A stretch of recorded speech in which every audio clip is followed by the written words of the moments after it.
Today's an interesting podcast because we're joined by myself and also Anne Bayford. We're both co-founders of Odyssey The Platform. And part of this is to give you an idea into who we both are, but especially Anne, and to understand where this idea has even come from. And just to give Anne a little bit of an introduction, so you may already know her. This might be the first time you've heard anything about her. She is a psychic medium, a channeler, trance medium, but also has a background in the more sciencey stuff, the NLP. She's a therapist, counselor. And through her journey, she's been a Reiki master, hypnotherapy, but I think she's becoming most well known for her near-death experiences that she's had. Her 3 near-death experiences, which we'll be covering in this episode as well. But something that I found really interesting recently was that you were coined by someone, not me, that you were going to be on track to be the next Abraham Hicks. Esther Oh my Hicks. goodness, I would never even mentioned that at all. No, but I'm going to, because this is really important, because you don't big yourself up enough.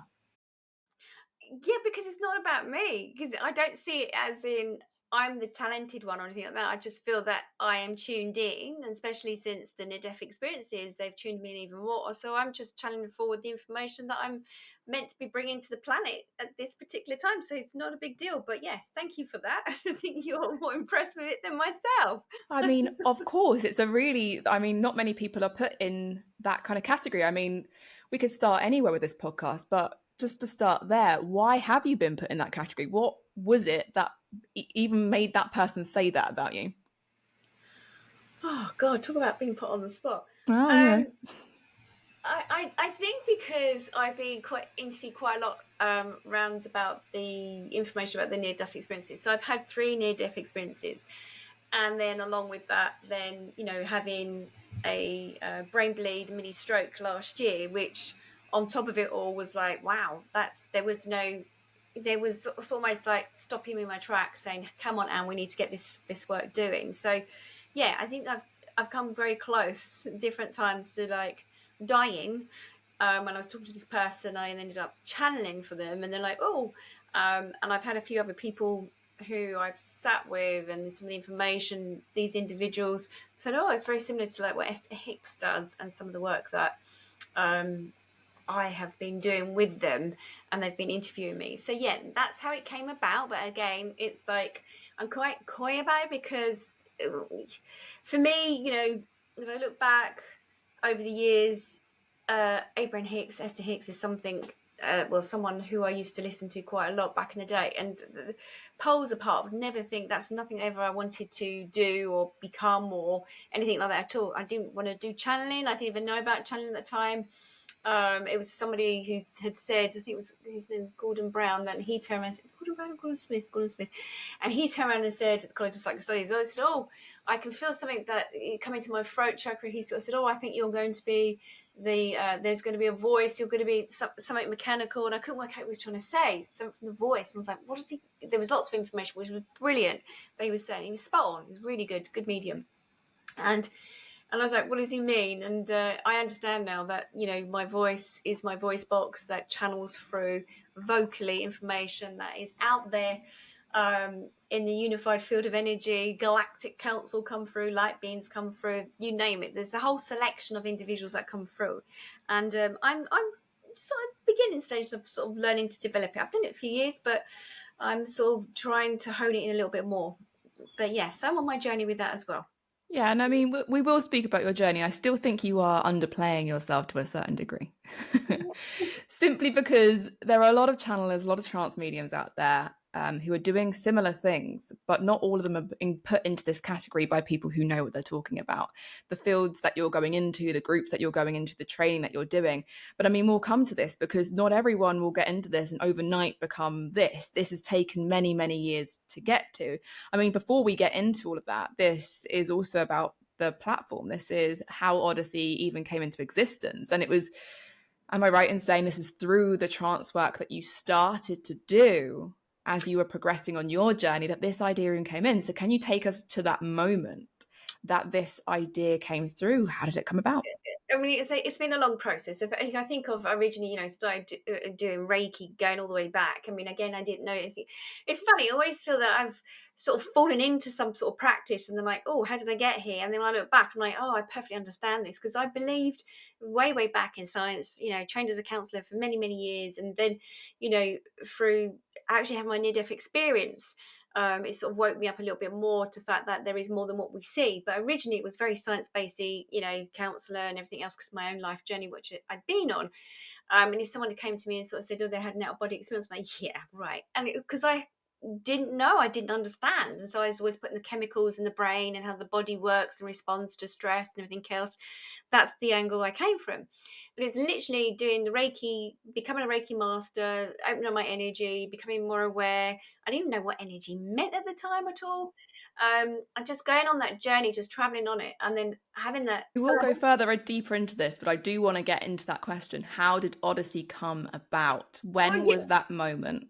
So it literally came about when I was doing, or during the COVID period, is when people couldn't go out to communicate with each other, and I set up a group, and I was literally, it's been going now for about nearly 3 years, and we used to meet up, and I used to give them information that I was channeling from my guides, and my guides had sort of said, no, you've got to build this platform, and I just kept on calling it the platform right from the very early stages. I was like, what is the platform, for God's sake? What does it mean? And they sort of said it's really important to showcase other practitioners about their modalities, how it's about helping individuals to understand themselves. Because going back on my journey, I never understood myself or my abilities or, what made me who I am. So they had said to me, my guides, that you need to build a platform. And then when I started doing trance work, I then started channeling Galactic Council and Light Beings, and they said, and it felt like it was an auditorium full of individuals when I was channeling, sort of said, the Earth has been sending out an SOS for a long time, you need to build this. And I laughed and I sort of said, it's like building the Ark, next should be calling me Noah. And it's like, not that this is the only thing, there are many people who are channeling these frequencies that are here to help others. So I'm not special in that sense of the only one, so there's none of that. It's just literally, I'm one of many channelers that are sent here to put something in practice. And then I was like, well, what is it called? What do we call it? And I'd never heard this name before. And they said Odyssey. And I was like, Odyssey? Give me that name. I'm a dyslexic person. I was like, I always get my words and letters mixed up. I'm like, Odyssey, what does it mean? And I asked them because I'm, contacting my guides and communication, and they said Odyssey, meaning the quest of the soul, journey of the soul. And I was like, oh. And then I said, is that just it, Odyssey? No, Odyssey the platform, because it's not just about the work that I do through channeling in my trance work, it's also about the practitioners that will join it. So it's about us coming together. It's about individuals that they appoint, not me. They give me names. I am then on my journey, and then I come across individuals and they'll go, and they're tapping me on my shoulder and they'll go, and this is one of those practitioners you need to have on board. They have a gift. And what I've found is some of the practitioners that we're bringing on board with Odyssey have been on their life journey, and they have reached out at some point and sort of said, they might say, God, I need some help, or to my angels, I need some help. Whatever it is their journey is they've been on, I hear that information from my guides, and they say, no, we've heard them. Will you tell them we're here to help them now? They are going to be the practitioner. They've trained in their modality, and it's for them to step forward. And then as they're part of Odyssey, all the practitioners, also the guides come in and help through my voice. We help to train up those practitioners as well. So it makes it a little bit different that, yes, they've had the experience of their own qualification, whatever it is, Helen, Amy, Francis, we've got loads, Alex and Gary and Tony and, Rebecca, myself, whatever. We've all trained in a modality, and we've all got the experiences. But it's also that there's that ongoing coaching from the team of like beings that come forward and say, hey, we need to cover this topic or whatever.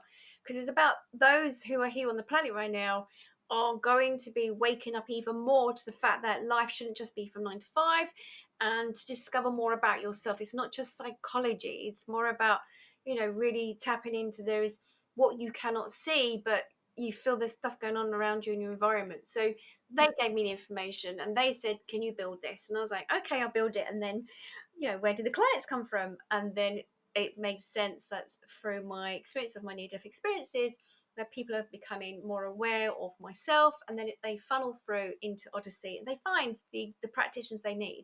And they're all qualified and all trained and all trustworthy. Yeah. And what's interesting there was you use that phrase, we're building an arc. Yeah. And yes, the information was channeled through about this particular platform. There's a very specific purpose for this platform, providing lots of different information and resources out there to help everyone on a day-to-day basis. But this, like you said, has been channeled through a lot of different people. So the idea of communities coming together is something that's becoming more and more important.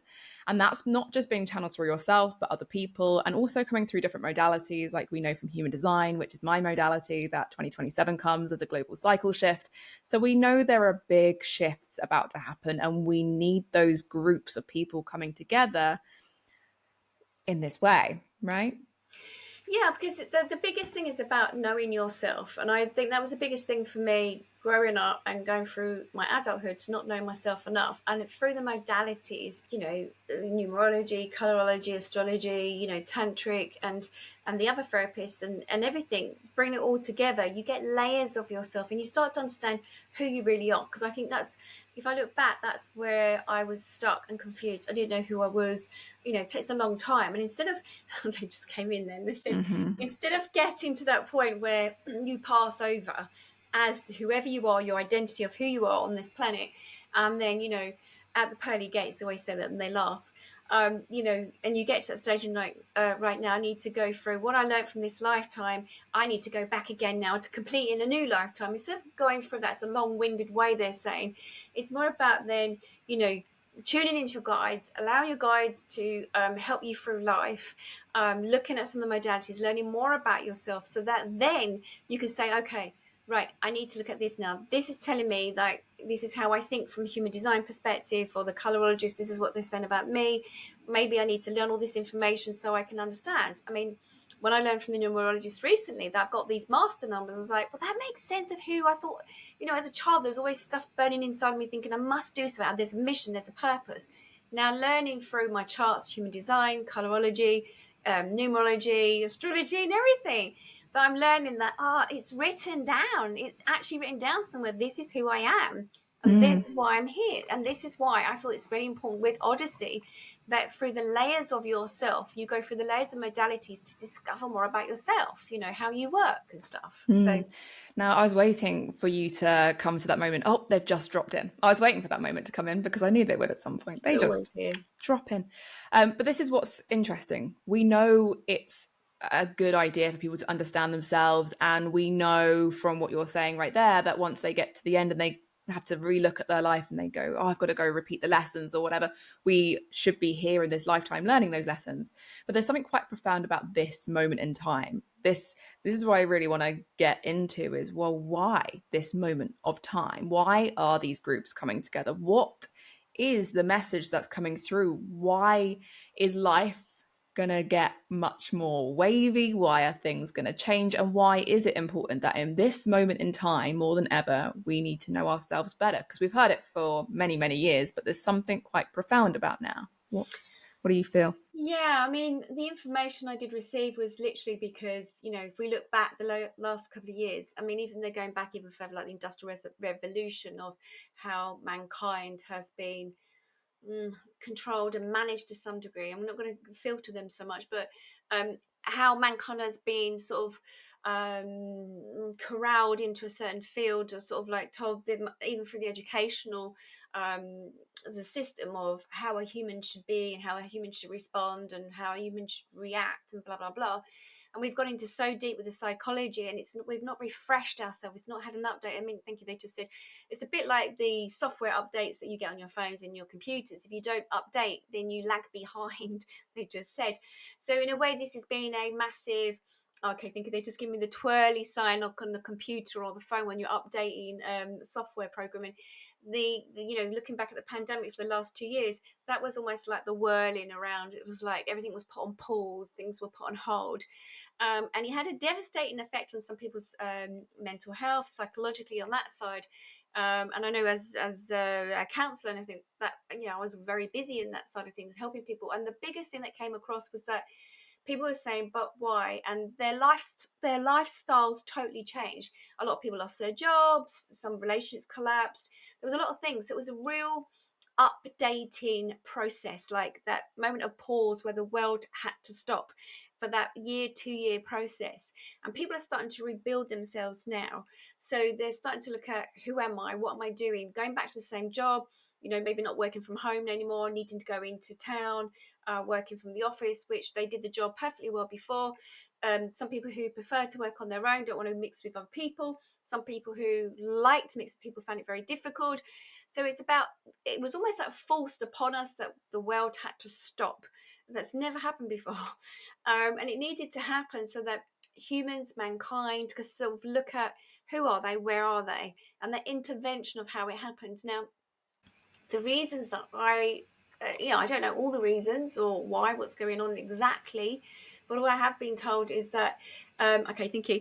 And they just said the collective of the energy on the planet. So the collective of the energy on the planet before pandemic, everyone was very isolated in the sense of doing their own thing. Everybody was focusing on their own thing. There was a lot of selfishness. People, got caught up in, owning certain things and thinking that was a be all, and it was very manufactured life stories and life, and people were really disconnecting from each other. They sort of said, because they're showing me individuals on their phones and disconnecting. So it was almost like people had to come together through this whole process. And what they are bringing up is really about how, for this whole process, is about people being aware of how people affect their energy, the environments they live in, how they want to live, and really having a big shake up and their voices being heard. So it's like, where we've built up structures, as in authoritarian, they're just authoritarian, as in, how our health is being managed, who rules that, our members of parliament, governmental bodies, everything, how things have been done. It's like as if that, my light beings are sort of saying to me, they were not happy with this. Not everybody's voice was being heard. So all this happening is about people taking back their power, sort of empowering themselves, being very independent, knowing which way they want to go now, living their life in a different way. We can't go on like this, and we are destroying our planet. And that's one of the biggest things. I think they just said it's a bit like, if say for instance you're unwell and part of your body's playing up, the heart or the liver or other organs, and if it affects the whole of your body. Now, the reason they're saying this is a bit like planet Earth. It's affecting the solar system, the galaxy, and the universe. So by us being noisy neighbours, by us having gotten out, they said a word, SHIT, because we haven't got that together, it's affecting actually other things. We're affecting the animals on our planet. We're destroying animals. We're destroying the planet so fast. It's affecting sort of, they just said, the algorithm of the frequency on the Earth. And it also affects the galaxies and universe and everything else. So it's really about getting our stuff together. It's about really learning out what it is that we want moving forward. So it's to create more of a harmonizing effect to the planet and also to the galaxy around us. I just heard that for the first time. So this is how our planet is getting noticed. It's literally sending out what you said earlier, that SOS, because of the situation that we've created on Earth. Yeah, Mother Earth. Because if you think every footprint you walk on the Earth, everything that you do, your vibration of who you are affects the inner core of Mother Earth. So Mother Earth is like sending out this distress sign that, we're doing fracking into the earth. We're, I think they said, we've been given like the solar power. We've been given the wind turbines. We can create energy and fuel in many different ways. We have water. There are other ways we can create energy rather than destroying our planet. So it's like we go in, they said, there was a bit like a research they're saying about some chimpanzees. When you put chimpanzees, packing them together, they destroy each other. And it's a bit like your planet, they just said. So in a way, they're talking about that, learning and enhancing and incorporating different methods of how we live on planet Earth. And like I think someone just said to me, and the humans, it's for them to learn how to, who they are. the soul is to learn who you are. What is it you're here for? This is like the school. It's the learning ground. And at the moment, we're just repeating constant cycles. And thank you. Someone just said, we're getting sick and tired of keep sending you back, to keep going back on recycle mode, to keep going through the same experiences. Your soul wants to advance itself, but the human keeps himself stuck in structure and doesn't search for it. So it's about helping the soul to elevate, to raise the energy, the consciousness on your planet. But why the arc now? Oh, good question. Let me have a little look.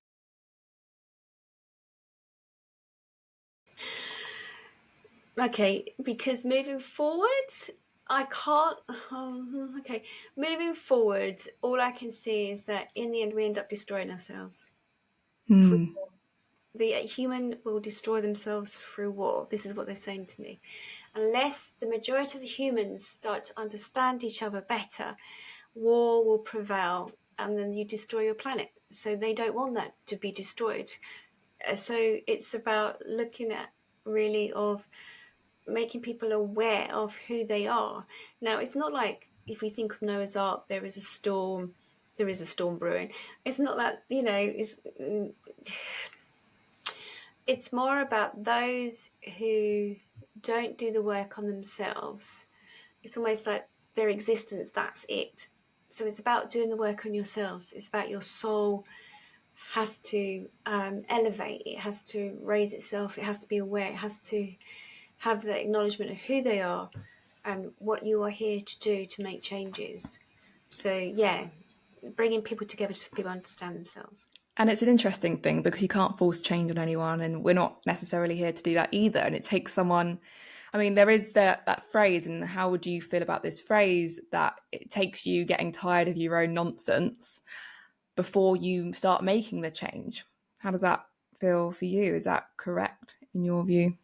Again, that's about people having that awareness of hearing that sentence in the first place, or connecting to it. So I think there's this, people being on a loop where if you start seeing that you're constantly making the same mistakes, or life is constantly the same, or you're getting to those constant relationships, those are the human experiences that you're having, then surely one of them just said, why would the human want to go through the same stupid thing again and again and again? They don't quite understand. So I don't know what guide I've got in here, but this one's like not love and light as such, but just like feeling into the energy of why do humans keep repeating this cycle? And it's psychologically that they don't go outside the comfort zone, so they repeat them cycles constantly because they think it helps to keep them safe, but actually you're just destroying yourself. And it takes something to kind of wake you up, this idea of an awakening, which often comes through these life transitions, which is an interesting focus of Odyssey. These resources that are being made, being provided, being created are there for people that are going through these life awakening and life transformatory moments, these, as you mentioned the other day, crossroad moments, right? Yeah, I mean, it's very true. I mean, they're just whispering in my ear now. It's very much like people, have loved ones who pass over. You have to have your life cycles on your planet. And yes, it's short compared to where they're talking about, beings will last for hundreds and thousands of years.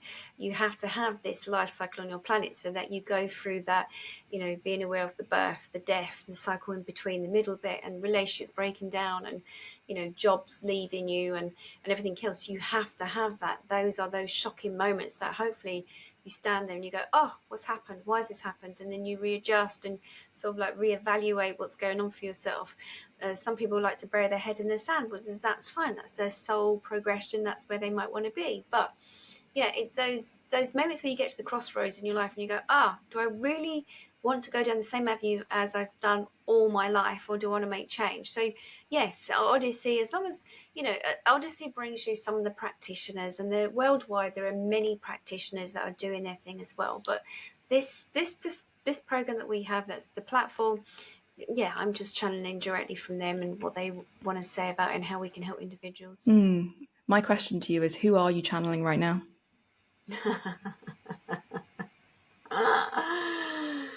Interesting.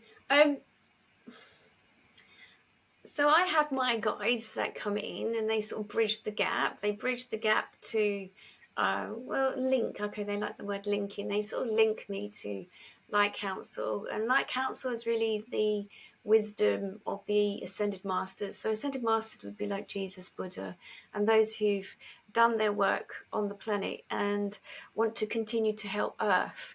They come together, they stand together, and it's almost, I call it like the galactic or light council.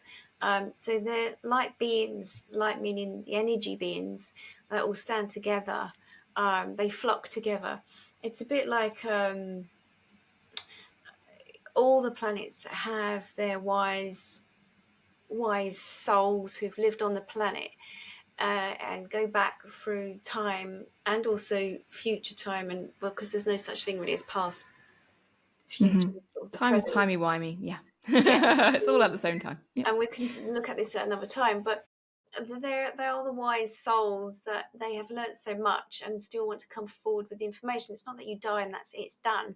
It's that your energy is still there. So all the energy is collected and come together. So when I'm speaking now, I'm not in deep trance. I'm just sort of hearing the information that's been channeled to me through 3 of my guides that are here. And one of them, it just said Zachariah, and I can't even hear the other one. And this one seems to be stepping back. I don't know why, but okay. Okay, Ebenezer, something like that. I can't remember that. It's sort of, yeah, the name's quite faint. I don't know why this one's stepping back, but those are my main sort of teachers and guides that come forward, and they come forward when I'm teaching. When I'm doing a session with a client, they don't always. I've got many guides that come forward to help me with the work that I do. So it's just literally like counsels bringing the information forward. Okay, so you're channeling through these people, or these, and they won't like to be called people. I've been slapped about it metaphorically, not literally slapped before by them, saying, no, we're not people. But these beings, this light council, is this where it was also channeled through Odyssey from? Yes. Okay. While we have them here, before we go into something else, while we're speaking about the kind of transition of Earth and the SOS signal and the arc that's being built in terms of us with Odyssey, but also other modalities and other systems and other communities, what is the biggest threat?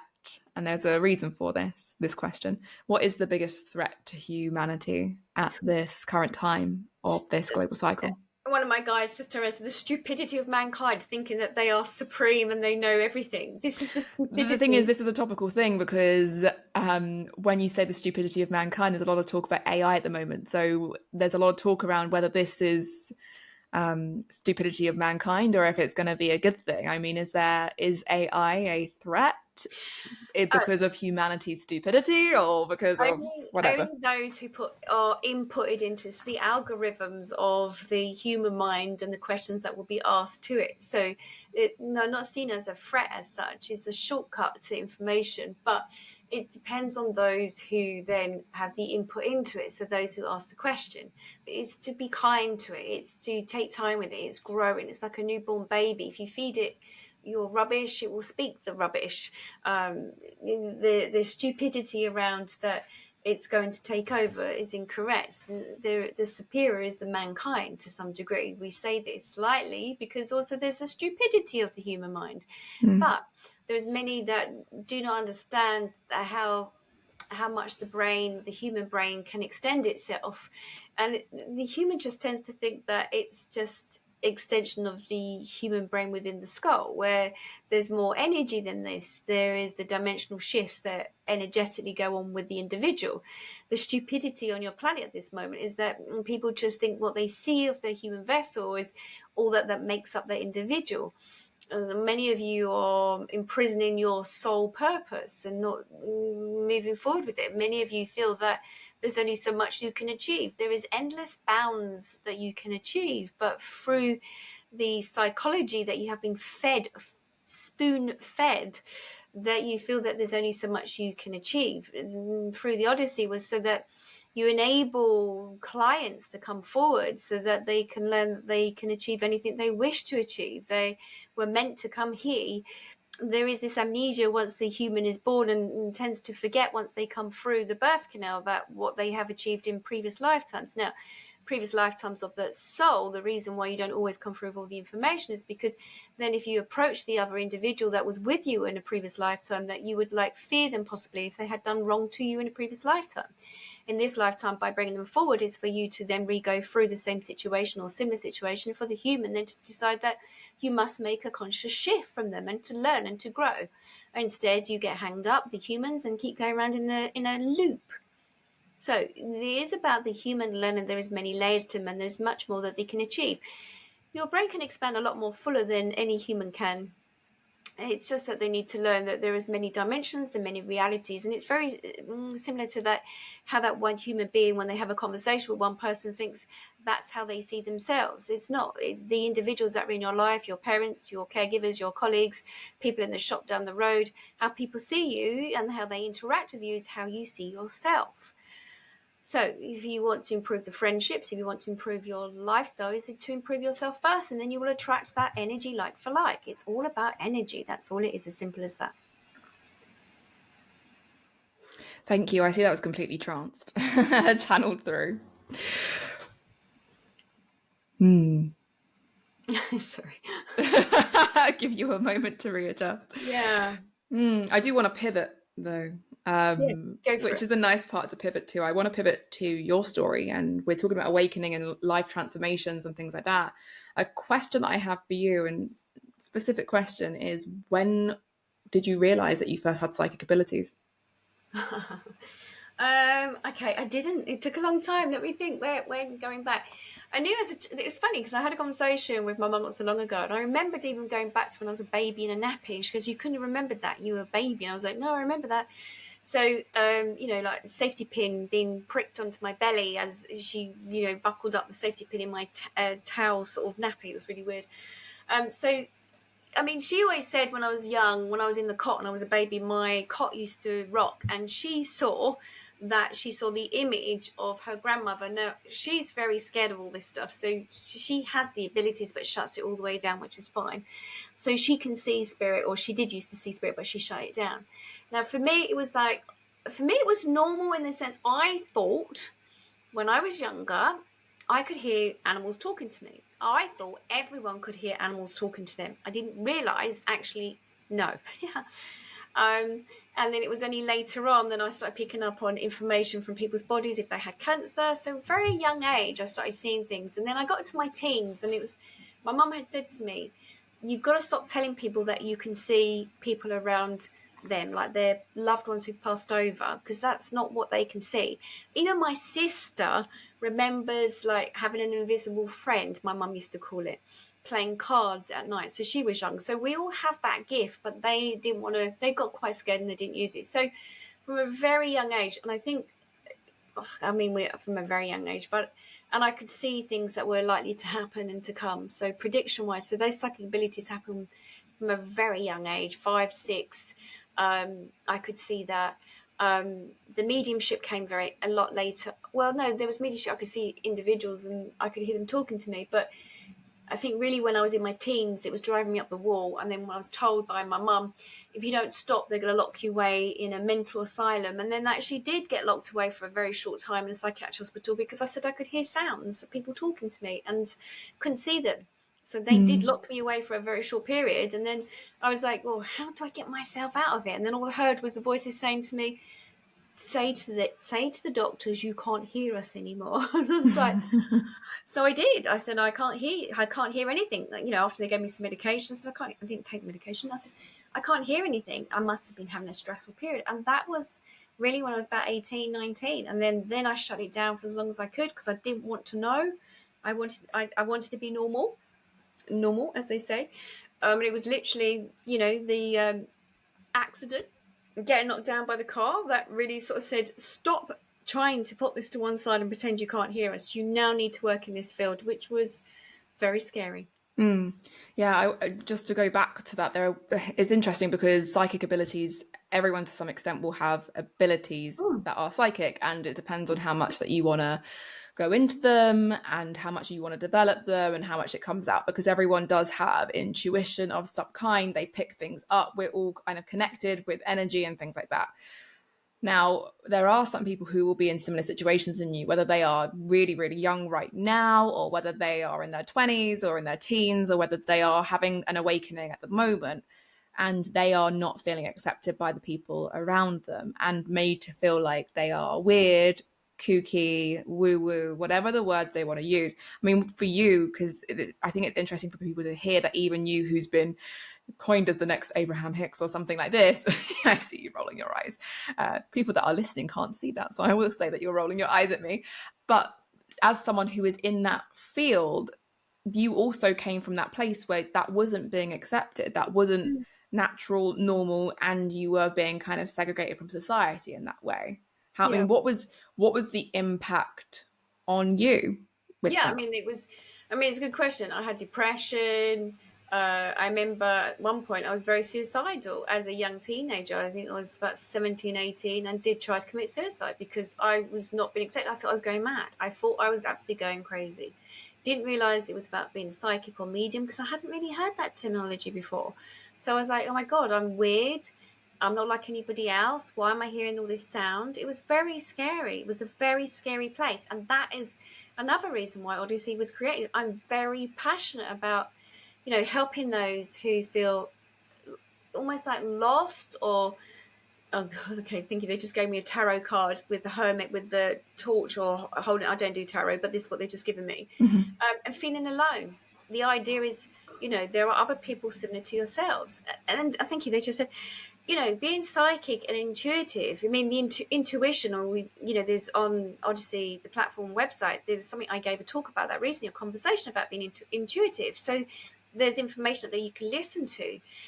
Being psychic, again, there's information there you can listen to. They're very different things. Intuition, we're being led to believe not to trust your intuition, not to believe in your gut instinct.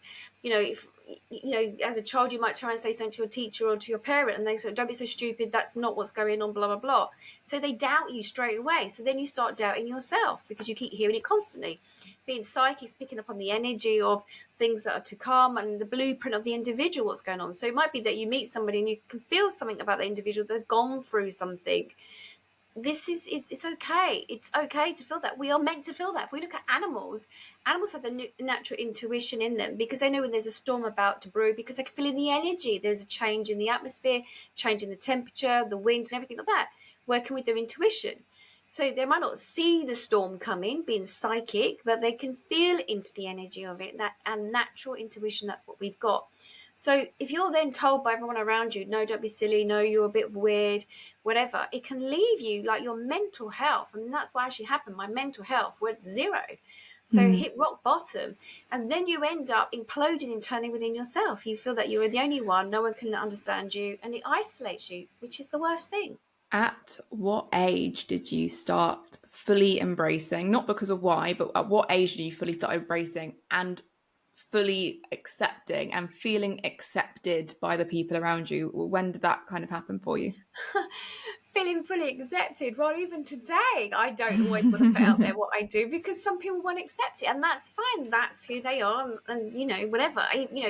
Talking about the trance work that I'm doing now is I still think, oh, people are going to judge me, but I'm like, after the last situation of me, having the brain bleed last year in 2022, literally, I'm like, well, I'm back. I'm here.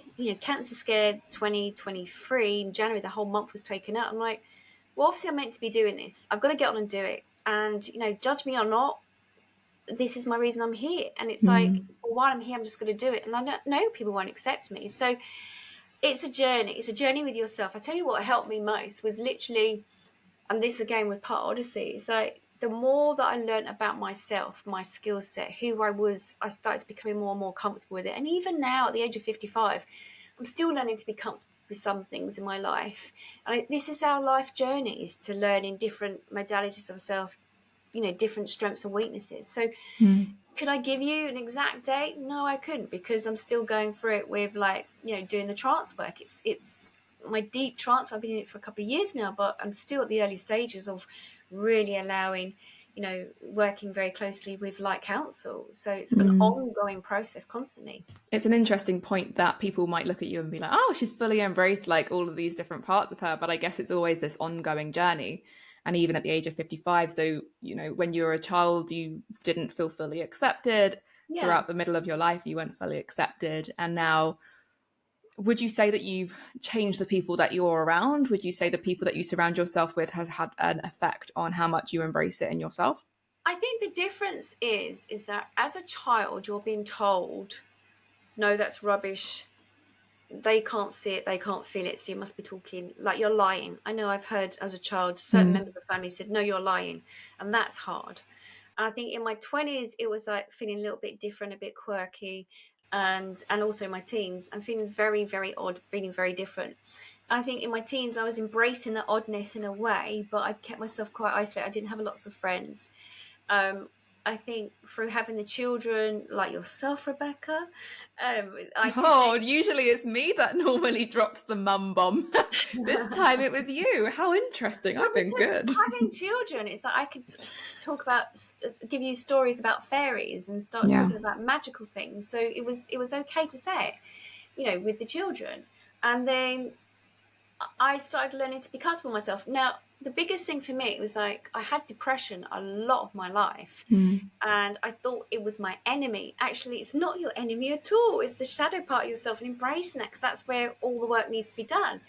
And even me becoming a counsellor was literally, before you, I had 3 miscarriages and I had depression really badly and stuff like that.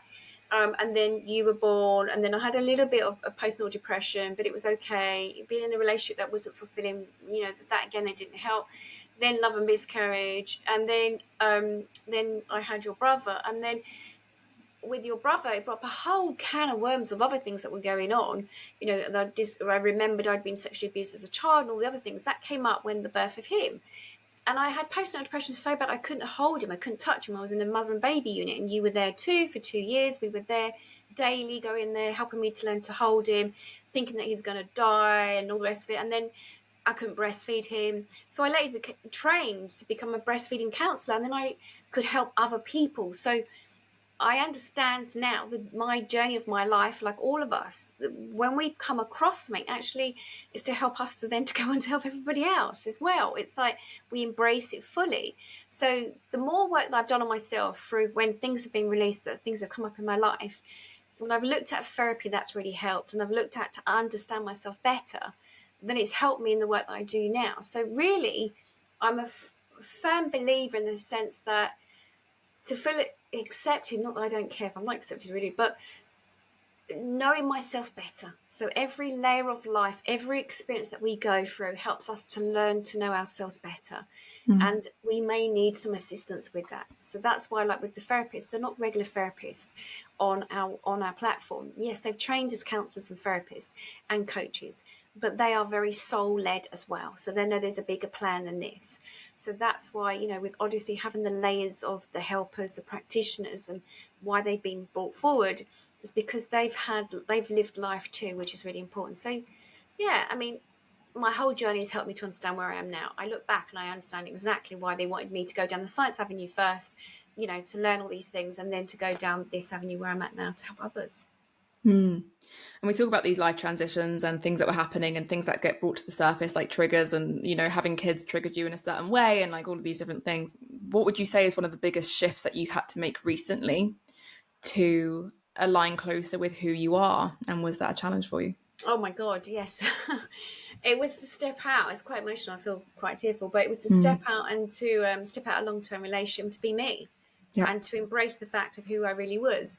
Now, it really affects individuals' energies if you're living in environments that, I can't think of the word, but who are not, if you're around others that don't believe the work that you do, it's okay for them to have their own opinion. That's absolutely fine. But if you come from a background where somebody's putting you down constantly and not being there to be your cheerleader or to praise you or whatever, if you're in that sort of situation, then you start doubting yourself. It's like putting a plant on a windowsill, and if they're supposed to be in the shade and you put them in full sunlight, they can't grow.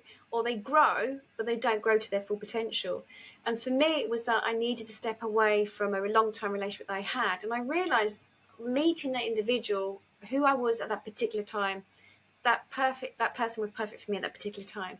But as I was growing, as I was changing, it just wasn't suitable. It's like wearing a jumper that's really too small for you, and you're trying to pull your body into it, and you look at it and you go, it doesn't fit me there anymore. And I felt this strong feeling of feeling claustrophobic. So I really had to be brave and step into those shoes and say, no, I've got one life. If I don't do this, then that's it. And there was a moment over a 2-year period towards the end that I was doubting myself. I was wondering, could I do this? Could I live on my own? Could I be financially independent? Everything. Because before that time, I built up my own business. I was doing very well. And this individual was still putting me down. I was like, oh my God. And it felt as if I had to keep proving it to them, which was exhausting. So the last 2 years of that episode, it was like funny. Then I had this massive brain seizure, brain bleed, a mini stroke, and couldn't talk for a number of weeks. Why are you laughing about it? I had to deal with that. Oh, you mean where I was thrown up at the bottom of the stairs and I hit my head and broke my neck? You mean where I saved your life? Just, not for the first time. Okay, carry on with the story. It's not important. Don't worry about it. Yes, you tilted me on my side. Thank you very much. Oh, that's all I did. Don't worry about it. Yeah. No. But when that happened, because before that happened, I was like, can I really do this? Because when you're going through the legal route and then this other person and you feel threatened, and in the sense from the legal side of things, and again, you're being judged, it's like, well, can I really do this? And it really felt like a battle. And then when that happened, I was like, okay, guys, as in my guides, okay, I've got to, if you take my life away from me now, I haven't fully accomplished what I feel like I've been here for. And so it was another wake-up call by saying, Anne, come on, get your act together. And I remember, I couldn't talk, I couldn't walk. You guys were feeding me, even helped me to go to the toilet. It was a long fun times. battle. Super fun times. I mean, even, and then they said I had epilepsy. And I was like, I've never had epilepsy in my life. So the year after that, I had to take it very careful. I mean, I'm gone past that year now. But then reprogramming myself by doing roller skating and yoga and learning different language and, doing the mechanical different stuff. language, same language. Well, no, I mean, I started learning bits of Italian and stuff like that. Oh, I see. Sorry. My bad. Right. So it's like, so that was another wake-up call. Now, people who hear this might go, oh, that's dreadful, and might see their dramas in their life as knocking them down and it's terrible and it's stopping them from doing so. I see it from another perspective. I see it as in when we have dramas, when we have tragedies that happen in our life, it's for us to look at it, to see what is it you're getting from this, to turn it around, to spin it around. Some people, you dwell in like a death of somebody, or dwell in the partnership breaking up, or dwell in the fact that you've lost everything. I go back to my teens. There was moments that I had no money. I ran away so many times. And they were, I remember... Well, was on the streets for long, but I remember running away and I was on the street overnight and thinking, God, how am I going to survive? I don't have any money. And I have to return back to my family home where all this stuff was going on, and domestic violence and everything. So I've had it where I've had no money, and I can feel it, and I remember it very well. I'll never forget it. Not eating food. I mean, it's painful for your stomach. So I've been there. So having this, mini stroke that I had, it was like a wake up call, a massive wake up call to say, right, you've got one more chance. And then I had one more. One more? How many more chances? So it's like, no, I'm committed. Okay, I'm going to do this. So that's when I thought, I've got to do this. I've got to continue, and the idea came in 2-3 years ago, and it's just been a process. And, yourself wanting to come on board with it and helping to move it forward has been very helpful. We're moving it forward and we're growing. So it's helping your skills and my skills. Yeah, I think there's something interesting about what you're speaking about and about the practitioners that we have on board with Odyssey. And it's a core value, I think, of Odyssey, as well as embodying it in every single person that works alongside of us, which is this element of bravery and actually making those scary decisions and choices. Yeah. Actually facing those life transitions head on and saying, I'm leaving, and breaking those generational karmic patterns, breaking your own karmic patterns, doing the work. And every single person that we have on board, part of the real strong values in them is this kind of idea of bravery, but it's also about embodying what we're speaking about. You've gone through your life challenges and you speak from that perspective, and you speak through the modalities that you have, the same way that I yeah, for sure. I'm still in the kind of early stages of my life journey. I'm 29 in a couple of days, so I get it. I'm at the beginning. However, there's so many different life experiences that I've been in, from your near-death experiences of impacting on me and having to deal with that. So there's a lot of different things that we are embodying as practitioners, then kind of guiding through our own experiences. And I think it kind of holds that beacon. I think we had that call earlier with one of our practitioners, Alex, who said, well, we're light workers. We're kind of drawing moths to the flame, and we're the flame, essentially. We are the kind of, we're guiding from our own experiences and just saying, hey, there's a way out. So I think that's what that's what we want Odyssey to try and embody, right? It's, hey, there's a place to come when you are having these crossroads moments, when there are these life transitions, and you can be brave enough to step into them. And there is a community there to support you, a community of like-minded souls. Yeah, because the thing is, I mean, if we look at this as well, is that, you know, the guides that I have that accompany me are attached to everybody else's guides in the world. And it's like they tune in to the individuals that are part of Odyssey. So again, there are other organisations that are doing their thing as well, which is absolutely brilliant. I big them up too, that they're stepping out and they're doing that, building communities and doing this work as well. Absolutely. But if I look at the individuals in Odyssey, you know, I was guided to those individuals. We know that they've lived that human experience. I felt into their energy, and they, you know, my guides have sort of said, yeah, no, this person needs to do this person needs to do that. They're on a journey still. They've gone through a human experience. They know it. They're trained. They're qualified. You know, get them on board. And I'm like, okay. And sometimes I'm like, I don't know why we want this person. Okay, all right, fine. And they're like, no, you need to have this person. We've been listening. We've been tuning into their energy. We know who they are. We know we want to do some work with them. I'm like, okay, so we're all evolving on this journey. You know, even me, you know, a number of years of experience and stuff, but I'm still evolving. And that's what I want to do, is that ongoing rebooting, that reprogramming, that resetting. And every day, in our everyday life as a human being, we're always being reprogrammed or reset or updating information. That's the state that you want yourself to be in. So it's not to run away from issues, it's to look at it. And when you are then given these tools for the modalities, the idea is that then you can do this for yourself. You know, a lot of my issues I go to my guides and go, you know, from the simple thing as, where's my keys? Because my brain is still a little bit, you know, and I'm like, where's my keys? I can't find my keys. And they go, and they'll straight away give me an image. And oh, okay, thank you.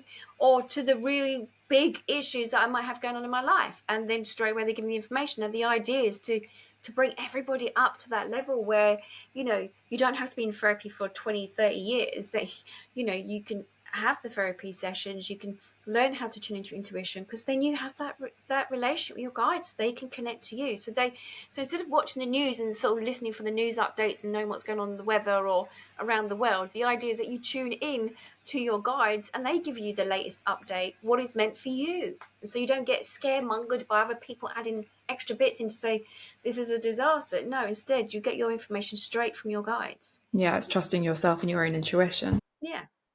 For sure. I want to go back into your journey, and you've given us quite a lot of markers that we can start popping together in our mind from experience. And we'll go back into the experiences and we'll go into the near-death experiences. We've brought this up already that we're going to speak about this, but you've given us kind of inklings about or snapshots or kind of looks into what has kind of shaped you as a person. The fact that you knew that you had these kind of psychic abilities from a young age, but you hid them away because of what was told to you that it wasn't right, or it was scary, or you shouldn't be playing with that type of stuff. Your communication with animals, and this was all signs that were coming out.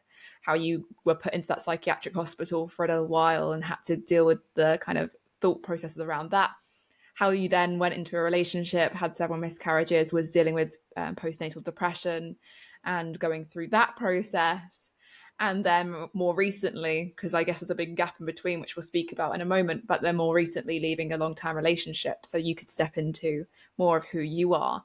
Now, before we get into the kind of big awakening moments, just to kind of touch upon your journey about how you got back into these psychic abilities, because from my memory of things, and correct me if I'm wrong because I was young when we were going through all of this, but from my memory, you didn't jump straight from your moment of awakening into psychic abilities. You probably quite rightly, from how your mind would have been working, were like, well, I'm not going to go straight to psychic abilities. I'm going to go with something that feels normal or trusted and accepted. And at the time when your first awakening kind of happened, which we'll speak about, but when your first awakening happening, we were in a Church of England school, me and my brother. Yeah. So you, as far as I remember, you started turning to religion first. You turned to Christianity. Is that right? Well, I was all. Well, you guys went into the Church of England school when you're primary age, Yeah. and I was already inquisitive. There was always, as a child, the lady who lived next door to us, she was Catholic, and I was interested in. She was Irish, she was Catholic, and I was interested in bits and pieces she told me as a child. And then because I'd left my family in South London, I felt quite isolated. So the idea of becoming a connection of community of people was to go to church. Yeah. I felt quite alone, having two children and not knowing many people in North London.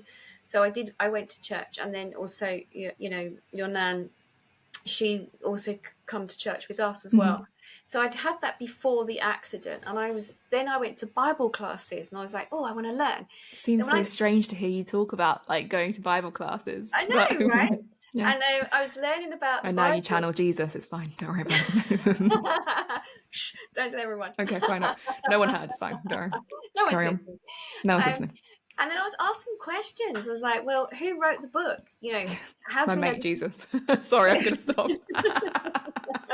It was like, who's this individual that wrote the book, and why they're writing it in this way? Yeah. How do we know this is true? And my mind was like really inquisitive and stuff. And all I kept on hearing from those who were telling me about these Bible classes, and that doesn't make any difference. Why are you asking that question? Just read what it says in the Bible. This is what it means. And I'm like, but are we sure this is what it means? And I'm like, do you think it could have been twisted around a little bit? It just didn't feel and fit comfortably in with, my world. And you've got to remember, like, my background, my stepdad's Jamaican. So I had a little bit of his background, he's Caribbean. And then I also had brought up by my Italian Catholic stepdad, and I learned a little bit about that. And then my dad, my biological father, studies Buddhism. So I've learned little bits and pieces, and I was interested. And I was brought up in South London in Tooting, where it was Hindu and Muslim and stuff like that. And so it was like, hang on a minute, who's to say that the Bible is correct against the Quran and everything else? It didn't make sense to me. So I was like, surely we should be coming from the heart center, and surely it should be, in a different way. And again, so I was questioning it. And then I remember at the time though, I don't believe that you had the words of heart center and spirituality. You weren't anywhere near that. And with how long ago was this? How many years are we talking? Is it 15 years? Must 15? Be about 15, 20 years. Oh, what? So it's no, because the 21 years. Yeah, it was about 21 years.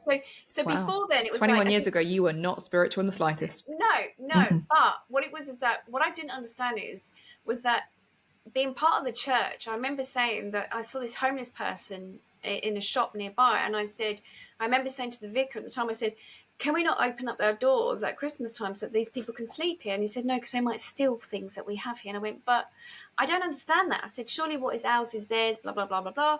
And so that's when I started doubting things. It started coming to my mind that I wasn't quite sure, someone sort of said to me in Bible class, but he smells. And I was like, oh my God, because of my background, I was the smelly child in school because mum had depression, didn't wash the clothes. So I was like, oh my God, they could be talking about me, how I was as a kid, because we had holes in our shoes, one pair of shoes. It was really bad. So I wasn't religious, but there was that, the way I felt about people, and that was very strong inside of me. It was very, very strong. But it was literally, the day of the accident, things started changing. And I remember when I went back to church, in a wheelchair, and people come up to me in church saying, how are you, blah, blah, blah. And I remember thinking, my God, I've had this experience. I don't understand that, I heard my nan's voice. She's dead. How did I see this? The light beings. What's going on? And I remember saying this to the vicar of the church, and he said, we don't believe in those sort of things. And I mean, but then you're saying that this didn't happen, but it did happen to me. And that's the journey where it started, that I started going to the College of Psychic Studies, started learning more about all the courses. And you're going, I think it was because I had post-traumatic stress after the accident. It took a long time, 4 years I was disabled in a wheelchair and walking stick. And it took me time to get back on a train to go into London again. So it must have been, must have been easy 3 years after the accident. So I've been studying this for some time now, and then I just went down the Reiki energy healing route the first time. However, still, there was a step before you got back into the spiritual stuff because and again, please correct me if I'm wrong because I was young, but you started turning to religion and you couldn't get the answers and they were saying to you, this doesn't exist, and completely invalidating your experiences of that. And that's fine. It just wasn't the modality that was going to be the key that unlocked your next progression. Now, I remember you turning to things like counseling, traditional routes of counseling. Is that correct? Yeah, and studying to be a counsellor first. I trained to become a counsellor. Before that, there was the breastfeeding counsellor. I was trained. When you guys were babies, I became a breastfeeding counsellor and everything else. So I did go down the counselling route to understand my brain, because I was like, well, if the vicar turned around and said to me, "This doesn't exist," and I felt like I'm going crazy again, well, then maybe I need to understand how the brain works. So then I went down the route of becoming a counsellor, studied psychology. And then trained in a lot of the fields that I practice in now. And it still didn't give me enough information. It still wasn't the answer or the key to everything. So what was it then that you were turning to all these kind of religions and traditional science and traditional counselling and therapy and even training in those fields? But what was it then that made you take that leap into like Reiki and spiritual things? Like, what was that moment you were like, screw this, I'm just gonna go down what other people might say like the woo-woo route? Like, what was it that reconnected you or got you into embracing that side of you? What was that jump? What was that leap? It was funny because I'd always had this pull to crystals even from a young child. So I had crystals. Didn't think anything of them, just thought they're very shiny, very pretty, like them, and I loved that. Like a magpie. Like a magpie, I was drawn to them. And you do that with diamonds still, don't you? No, I'm joking. Do that with diamonds. Diamonds and chocolate. Carry on. Stay on the crystals. Stay on the crystals.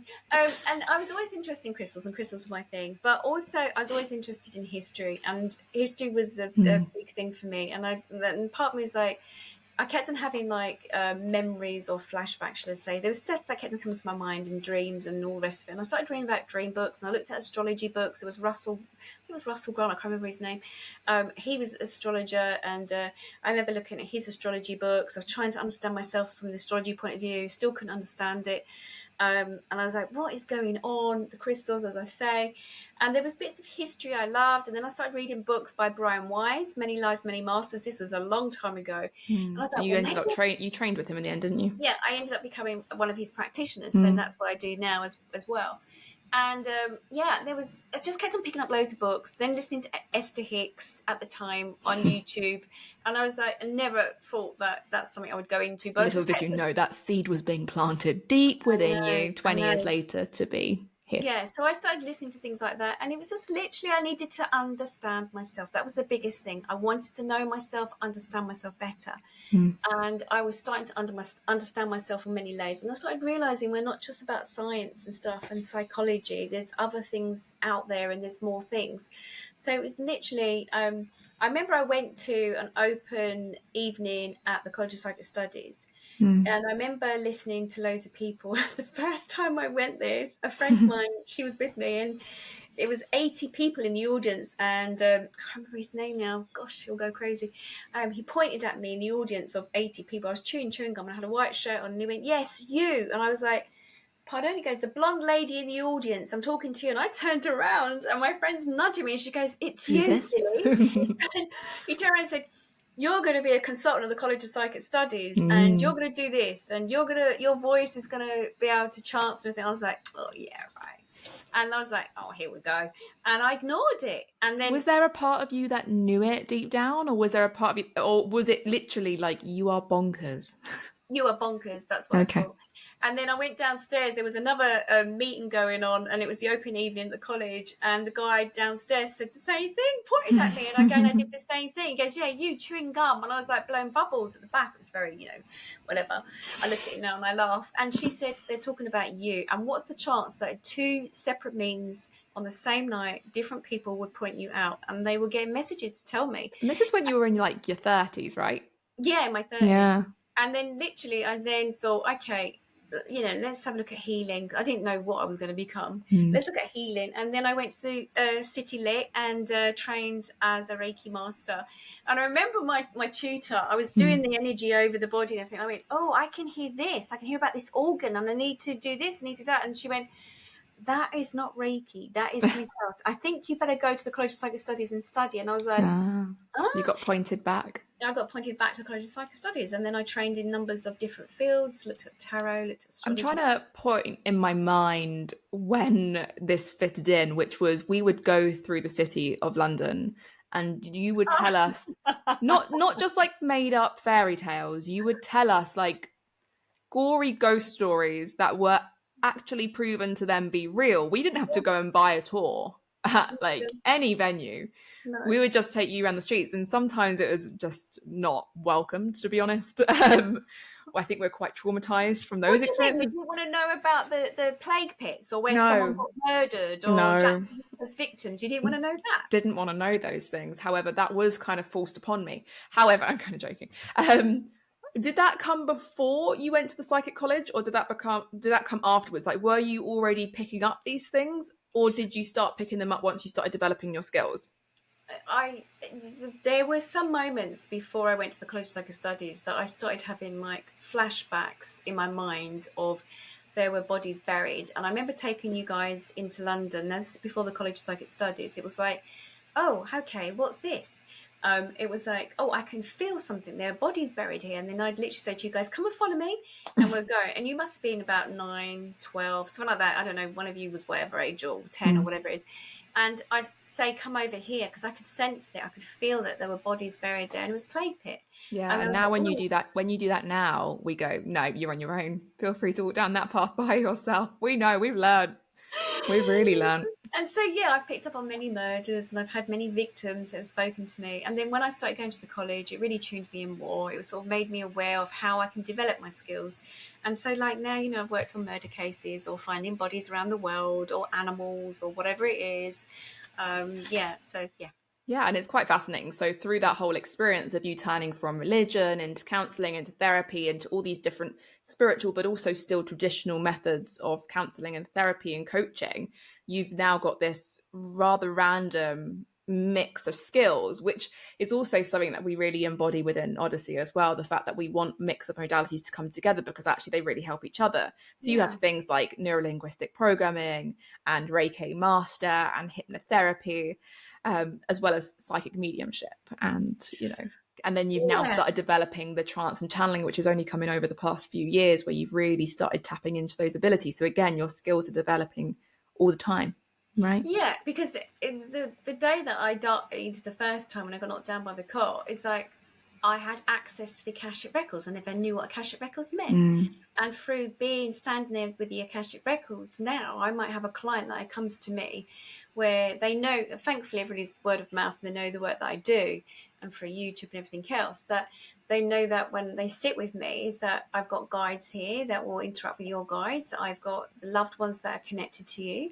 I can see into the Akashic Records, and we can see what's been going on for you, and we can see what your soul journey is about. And then if there's a blockage or something that's happened to you, if there's any trauma that's happened to you for your life, I can then help you to look at that, because as the counsellor that I am, I had a session with a client the other day, and she came to me as a therapist, and then I was sitting here, I was like, I can't work this out, what's going on? And then I asked my guide to come in, and my guide, her aunt is here, ask her about what happened with her father. And straight away, she looked at me and she went, yeah, I've been sexually abused. So then I work with them as a therapist to shift that off. And then I work with them on the other side to help them to move on. Now my work's changing. So we have therapists that I will sit with some clients and say, well, I think that you need to go and see one of the practitioners so they can clear that either self-limiting belief or that trauma that's happened for you. And then I'll move on to do some other work with you from the soul perspective. So my work has really changed. So I combine it all, and I understand now, because everything that I'd studied was literally came into my mind. They had given it to me, and that's the reason why I trained in that area. So I can look at it and say, yeah, this is a psychological issue, or no, this is to do with the soul issue, or no, this is something totally different. Yeah, so this is totally it. So this is a real kind of message. You've gone on this real long journey, and when people come to you now, it's this 20 years of spiritual and psychological development and study that people are getting from you, as well as all of the life experiences, as you've mentioned, sexual abuse, as well as PTSD, postnatal depression, like all of these experiences that you've taken yourself through. Now, my question to you is, and I want you to answer with one answer, is out of all of the modalities that you've come across, which one helped you the most on your journey, and why? Connecting to my guides. Yeah, but no. Because there are people sitting here that are like, okay, like I want to get through the life transition that I'm in right now. And that is a massive leap for someone to then go, I'm going to then develop my psychic abilities. I'm going to build up a team of psychics. Yeah, no, it And won't I work like get that. that. Yeah, And it doesn't work like that. But no. from you as a human being that went to a practitioner, or you as a human being that went to a different modality, which modality that you went and received a session in from someone else, which modality helped you or impacted you the most? I don't know if I can say like one particular thing. I think what Okay. it was, learning about myself, knowing myself better, because I was so in my head, like being told so many things by family members and by friends and colleagues about who they thought I were, but it didn't resonate with me. And it really was my lesson about learning who I was and learning to be authentic, doing what I want to do. I'm more authentic than anything in my whole life now. So by looking at what you really want, and I didn't know that at the time. I didn't even know the color, my favorite color. I didn't know my favorite music. I didn't know my favorite food. By just tapping into learning about myself, this is the favorite food, this is this is that, by learning more about myself. Now that might mean that you might have to uncover that from looking at it, some stuff from your therapist, the therapist sitting there with you and talking to you. It might mean that you learn from, even from your session that I did with you, the human design. I didn't know who I was or how I work or how I function. Mm-hmm. The numerology thing for me, knowing my numbers and learning that, now that's why that happened, and the color and everything else. So that's why Odyssey was created, was because of my own journey. It was not being one area that has totally helped me, because therapy could only go to a certain level. If I think of conventional therapy that I had, an area I trained in was cognitive behavioral therapy.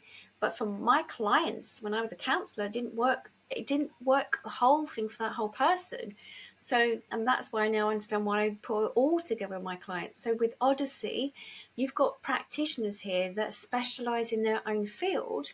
That's their area. And then you get the opportunity to move around from different practitioners, and knowing that they're all safe, supported space, that they've been appointed to be on this space to help you through your journey. So looking back, I wish there was something that, like a platform like Odyssey, that there were safe, experienced practitioners there that could help me to look at me like a 360 degree and say, okay, maybe this is what's going on for you, maybe that's what's going on for you, and to know myself better. Yeah.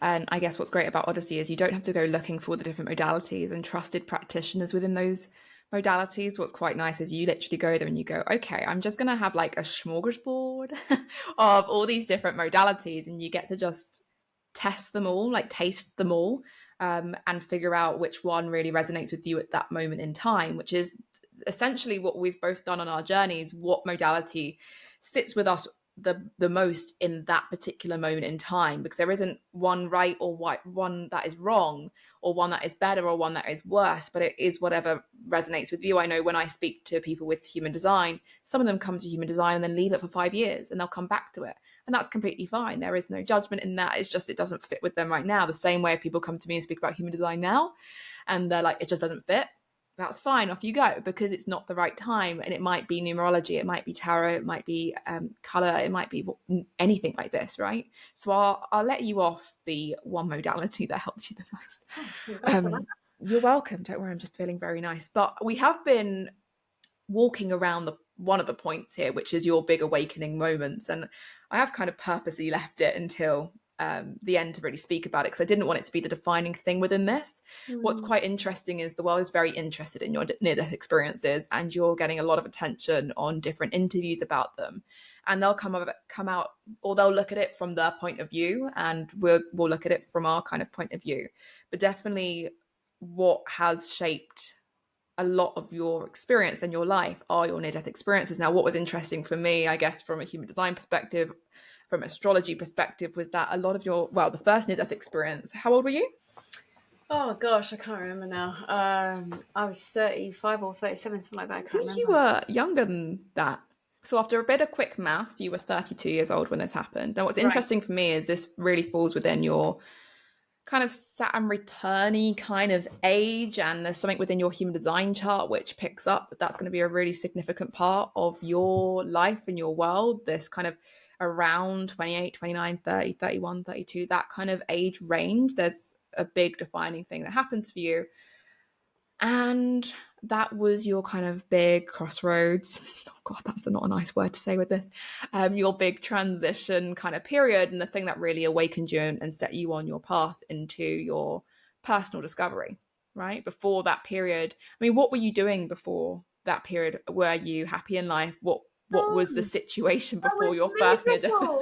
I was miserable as sin. Miserable.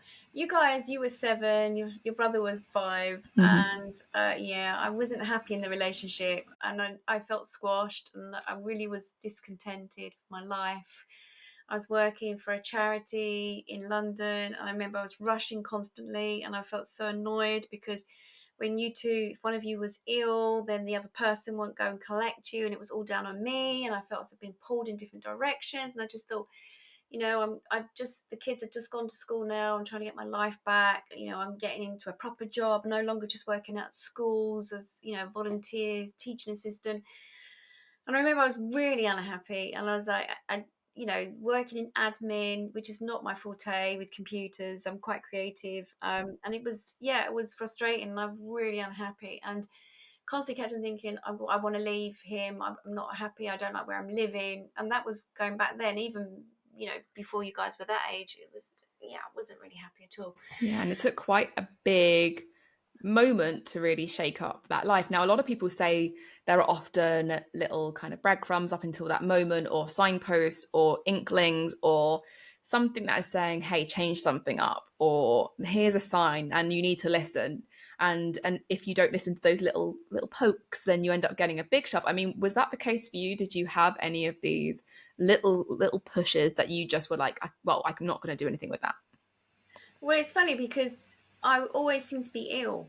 Mm. I was always felt ill. And now I realise that the body is trying to communicate with you, saying there's not something right, you need to look at things. And I remember I just felt always ill, and there was always, things that were going on. And the biggest thing was like my lungs. And I was remembering thinking, I went from being asthmatic into someone who had scarring on my lungs and stuff like that. And we know like lungs, and it's about your voice being heard and stuff. So the body was communicating with me. But I think there was a lot of things where I just felt frustrated that I kept on in the relationship trying to make changes. Nothing happened. Going to couple counselling, nothing happened. And I was being told you had to make a decision. In my head, I kept thinking, you have to make a decision. I need to leave, but how do I leave? And because of my background with my mum getting married and divorced, I thought, no, I can't. I've got to stay. And I just felt so unhappy. And yeah, breadcrumbs, I don't. You see, if I saw the breadcrumbs, I would have had to act in the first place. Well, this is it exactly. So there might have been some little things, but you didn't really notice it, and it really did take this kind of big thing to happen. And what's interesting is we can look back now and it makes complete sense. And none of this conversation is about, oh my God, this is the worst thing ever. It wasn't great. But to get to where we are now, it was all completely necessary. The fact that you're able to access Akashic Records, the fact that you've channeled this idea through, the fact that we're here even having this podcast, and we've both stepped into, because again, it's generational, we've both stepped into these roles of guiding through embodied decisions. So speaking about that first near-death experience, do you want to speak us through what happened on that particular day? We already know what kind of mindset you were in, a little bit stressed, having life that wasn't really feeling like it was going your way, feeling a little bit hopeless by things, working at that charity. And then we get to this day. What happened? Was it a normal day? Well, yeah, I mean, it was literally saying goodbye to you and Nathan, kiss you on the forehead as a school. mother, you sort of rush, and you think, oh my God, I've got to go, I'm going to be late for work. And, if you knew that was going to be the day that you died, you spend a lot longer and sort of say how much you love you and stuff like that. But as mum trying to go to work, rushing and catching the train, then working, and then, you know, in my head I was like, I have to post a letter and I must get that posted by a certain time. And for a client, because I worked for a charity there in London where it was about the elderly who, it was a befriending scheme where the elderly needed volunteers to read their mail for them or spend time with them and reading a book. So that was my job, as organising like volunteers and speaking to social services. I remember that day I had a meeting with social services about a particular client, and my role was literally helping others. And I remember that day with the envelope. I remember I had the envelope in my hand, funny, going back 20 something years now, and it was 2002. I just looked at the date. It was all the twos. Going back to that time, and I was like, left the office, you know, it wasn't just about emails, it was about posting letters. How unbelievable. But I remember turning the corner and thinking, I have to rush to get the train, I'm going to be running late, and the kids are at school, and what do I do? And who's going to pick them up? And I remember like thinking, you know, if it goes green, as someone pressed the button, then I'll cross the traffic lights. But if not, I'll go and, you know, go get the train. I remember the button, and it was green man, and I could hear it going bleep, bleep, bleep, bleep. And I was like, oh, okay, fine. There's a number of people. And I remember getting to the middle part of the island, and because the islands separate the roads into different roadways or whatever, so different traffic. And I remember I got to the middle part, and I was like, okay, I was still questioning my head. I was so in my head. Shall I then post the letter, or should I go get my newspaper? And I was like going from different directions. And I was like, what do I do? What do I do? And I heard my nan, and I was like, didn't question it in the beginning. And I heard her saying, you know, go get your newspaper. And then I was like, well, who's saying this? This sounds like my nan. And I was like, this can't be my nan. She had died many years ago, and, you know, didn't understand. And there was always people still walking around me. And then I'm having this conversation. I did remember checking so there's anything coming. There was nothing coming that way. And then I looked that way. I don't know why, because there's no traffic should be coming that way. As I looked that way, I put my foot out. And as I changed direction, it actually saved my life in a way. Because as I put my foot out, I was on my right-hand side of my body and changed direction. If I hadn't changed direction, I would have gone straight across the road, post the letter, and then there was no return because my neck would have been severed through the windscreen. So as I literally turned to my right and heading to going offside from the on the road, the van smashed into my left hand side of my body, and I flew 40 feet across the ground. I didn't feel any of that at all. And I was like, well, then how did the other 5 people, I was told 5 people, how did they not get hit by this van? Was I the only one that got hit by the van? Which is really bizarre. And it was on a green man. So the guy had drove straight through a red traffic light. And apparently someone said he's on his mobile phone. So when that happened, I didn't feel it happening to me. But all I know is the next memory that I had was literally looking down, didn't know it was my body, but looking down and around and seeing everyone in panic. And I saw, you know, Uncle Peter, he was sort of standing there, one of the observers, looking down at the body, looked very grey in his face, looked very drained. And I was like, why is he so upset? What's going on with him? I could sense into his energy. I could hear a lady screaming, coming out the hairdressers with a rolled up towel, running, saying, put this under her head. And people screaming, saying, don't touch her, don't touch her. There was that going on, and then there was part of me actually, then I disappeared into this lorry driver's truck and hear him go, oh, this stupid woman, and he was listening to the music, and then I could hear the radio saying that you know, Essex Road had been closed down, there's going to be an airlift and an air ambulance coming and blah blah blah, a helicopter. And he's going, oh, she's made me really late, we're stuck in traffic, silly cow, fancy her getting knocked down, did she not look at the road? And I was like, I could hear this. I felt I was sitting next to him, I was like, how's this possible? So all this was going on around me. So there was that one layer of it. And then another layer of it was that I was somewhere very calm, very peaceful, very white light. And I remember being around light beings. I say that now very, you know, simplistic, light beings. Again, I heard my nan's voice. And I remember it felt like I was in a giant library and being shown information, and scrolls were being pulled out, and books were being pulled out. And I remember just looking around me, and there was these light beings that were gliding around. I remember looking to see if I could see their feet at the bottom of what they were wearing, their gowns, and there was no feet. And I just remember standing there thinking, oh, there's information I need to know here. They're telling me information. I'm trying to take in as much as I can. I was listening, and I was turning to this person or this individual, and I was like turning to this individual. And that was what was going on. And then physically, you know, someone had told your dad, and he was running down the road, and I could see him running down the road, and he looked a bit shocked and stuff like that. And then I didn't really realise it was my body. I didn't know it was me until the moment he put his hand on my head and touched my head. And then the feeling that he said was, how am I going to cope looking after Rebecca and Nathan, not about poor Anne? And I was like, what? Is this me? And he was more worried about that. And I was like, oh. But then I knew it was my body that was there. And then I could see myself. And then the ambulance arrived, and there was a paramedic arrived. Paramedic arrived first, and I saw the paramedic parking the bike up. And he came along, and then, then the ambulance came along straight afterwards. And then they started chopping my clothes off me. And I remember someone whispering in my ear, sort of saying, sorry, we've got to cut your coat off, love. It's a really nice coat. I bet this is expensive. Well, I wasn't there. If I could just hear him. And it was funny, there was still that connection. My soul was still connected. And then I was still elsewhere giving all this information. And then literally they got the electric paddles things out and put to my chest. And then I felt this oomph. And it felt as if I was coming down this water slide, coming all the way down, and then straight into my body. And that's when I started feeling the pain. But the journey to hospital was literally, I was in and out of my body, leaving my body. And I could see the top part of the ambulance as we're driving. I could look down, saw the numbers of the ambulance, and went to hospital. And when I was in there in the crash team, there was a crash team on the top part of my body, middle part of my body, and my legs. And they were just chopping my clothes off. Now, the human would have, looking back at it, the human would have thought, oh my God, how embarrassing, you're naked. But I didn't. I was just like, I wasn't there. I was just looking down, like they're working on different parts of my body. I could feel the team. Energetically, they were nervous and worried. I could feel the team members, the doctors and everything.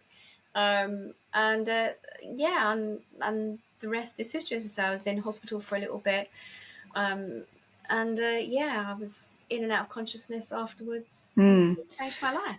And I think we'll definitely do a separate podcast on really going into the kind of specifics of the near-death experiences. And I know there's 2 other near-death experiences as well.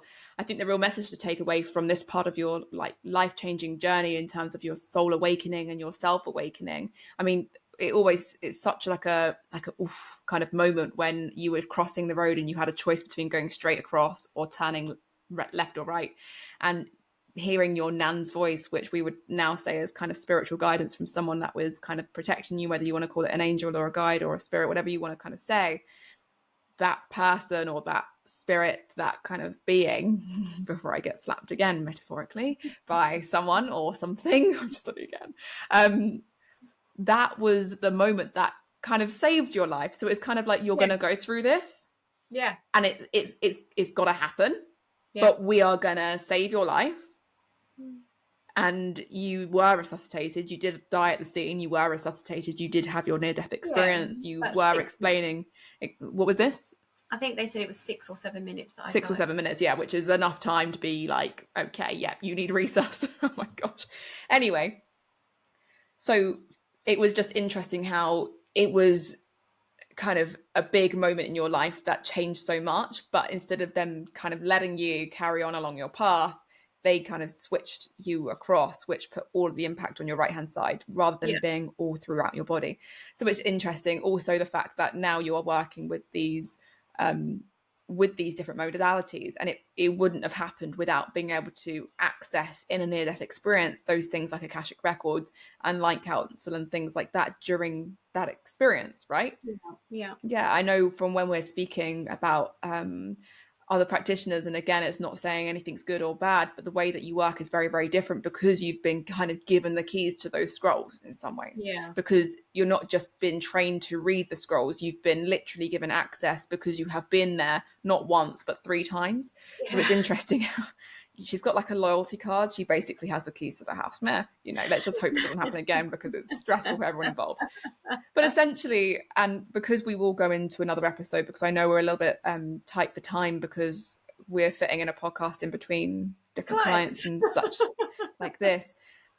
But you had that near-death experience when you were in your kind of 30s, and that set you on this path, which led to you going down that religious route, then going down the kind of science and therapy route, and then turning to spirituality. You still did have 2 more near-death experiences. I mean, do we have a reason for that? Do you know why that had to happen? As they just said, she's quite stubborn. She doesn't listen. We needed to contact her directly, so we just called her up for a bit. I actually remember that second near-death experience that you had. I was in Borneo and I was doing a speech. I was hosting a big event, and there was a lot of people there. And it was the weirdest thing. Just before I got up to go and speak, I had this sinking feeling, and it was like, Mum. And I was like, okay, well, she's going to have to wait. And it was this massive sinking feeling. I felt like I was going to cry. And I had to stop that feeling because I hadn't messaged you and you didn't tell me, because this happened during an operation. You had your second That was near-death the experience. third one. That was the Oh, third. have you had 4 near-death No, experiences? I've had 3. The second one was in your bedroom when there was an angel appeared, and I was like, I don't believe in angels. Then what about the brain bleed? Oh, I don't even count that as a near-death experience. But I suppose because Someone else would. Someone else would class that as a near-death experience, just FYI. This one wasn't special enough to be classed. I'd probably say, okay, we're counting 4 then, if you're saying that was the third. Okay, 4. Then the third one, this is what I remember, and then I had to squash down that feeling, and I knew there was something wrong, but I was literally just about to go on stage and also try and speak in Malaysian. It was not going to be a thought in my mind, but you didn't even tell me you were going in for an operation, so it isn't even like I would even have known that something was going on that day. But anyway, you messaged me the next day and you're like, oh, sorry, by the way, My I heart went in for an operation, and like I just kind of stopped breathing, and they resussed me. I was like, oh, what time was that? And it was the exact same time. So we'll do another episode on really going in deep into this, because I know we're a little bit tight for time, but hopefully it's given people an understanding of your journey and why you work in the way that you do, and how long this journey has been for you as well, and what it's led to with Odyssey. The fact that we have built a platform that combines lots of different modalities with practitioners who embody what they say. We're both on our own experiences of life. I would call it the experiment of life from a human design perspective. We're all experimenting with life. And this is what we've built. We've built a way for people to gain access to those different resources and modalities and be able to taste all the different ways so that they can figure out themselves better, and also what to do moving forward. Yeah, totally understand that. Okay, well, is there anything else you'd like to add to this episode before we go on to another episode in your near-death experiences? I would love to, but I have a client, so I have to go. Okay, no worries. Well, I hope this episode helped you in some way, and I hope it's helped you get to know Anne, who is one of our co-founders, as well as myself, Rebecca, who is also a co-founder and human design guide. And we'll catch you in the next episode.